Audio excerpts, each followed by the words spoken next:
So oh yeah, I forgot I had this. I was walking down the street and saw a tattoo shop and said, I want a tattoo. And so I went in, chatted with the guy, he seems cool, and I'm walking to an ATM right now, literally to get it. It was the first thing that popped into my head to get, and so I'm gonna get it. And I don't know if I'll tell you what exactly I'm getting right now, but I'm excited to get a new tattoo because it's always a rush, and I'm excited, and I'm also sick, but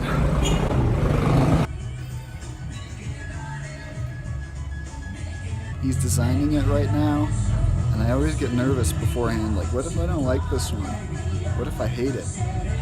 But he's nice. I think he knows what he's doing.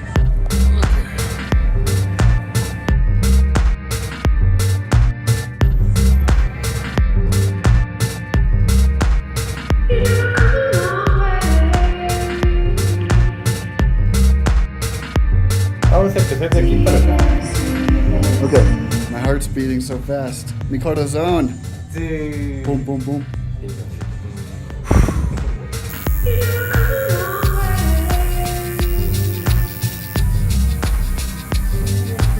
Okay, one of three things is happening.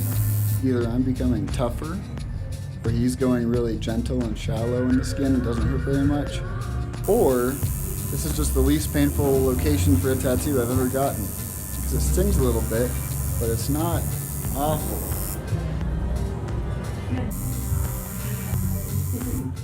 I spoke too soon. Now I think he's going over the whole thing again, and that's when it really gets fun. I think we did it. Finished? Sí. Ahora solo lo voy a limpiar y siete.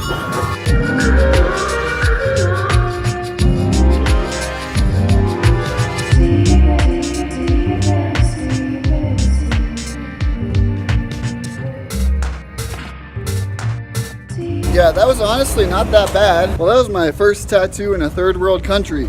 I've had gotten one in technically a second world country, Brazil. That's this one, in my lip. But I don't think I've gotten one in a third world country yet. India, Thailand, no. But now I'm going to meet up with my friends at Casa Kiwi, the hostel, the rooftop hangout place, and I can never remember how to get there, so hopefully I find it tonight.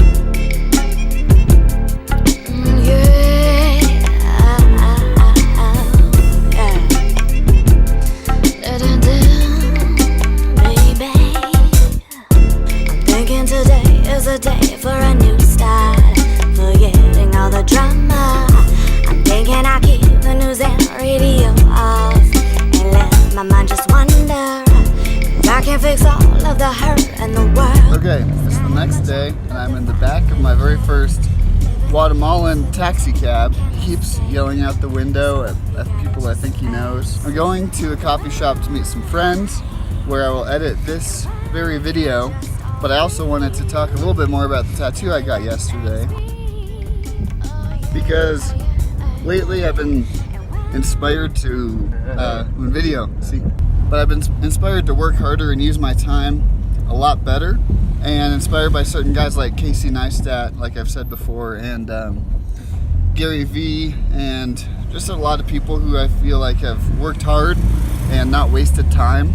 And I feel like as Christians we're not called to waste time, but we're called to use our time well, use the time we've been given, use the resources we've been given well. However, I also feel like working hard can become an idol, productivity can become an idol, or a false god that we worship, that we use as a substitute for the real, one and only true living God, Jesus Christ, Yahweh, the Trinity. So I took this passage from Philippians 2, fear and trembling, because that's where Paul says, work out your salvation with fear and trembling. So there's an element of working hard. There's an element of doing things and being productive and working out your salvation, which I still have no idea what that means exactly. But when we work hard, we do it from the motivation of fear and trembling. We do it knowing that God has called us to work hard and that we've been given everything we've been given for a very specific purpose, a very specific reason. And yes, work hard, but don't let it become an idol. Do it with this motivation of fear and trembling, because God has given you every day. He's given you every dollar. He's given you everything you have. And therefore, what are you going to do with it? So that's the initial explanation of it. Usually when I get a tattoo, my understanding or my explanation or my elevator pitch for the tattoo kind of comes later. Especially with this one, because I thought about it for about 14 minutes before I got it. Hopefully that explains a little bit of my thought process behind it. And yeah, I'll talk to you guys later. And we just pulled up to the coffee shop, so that's perfect timing.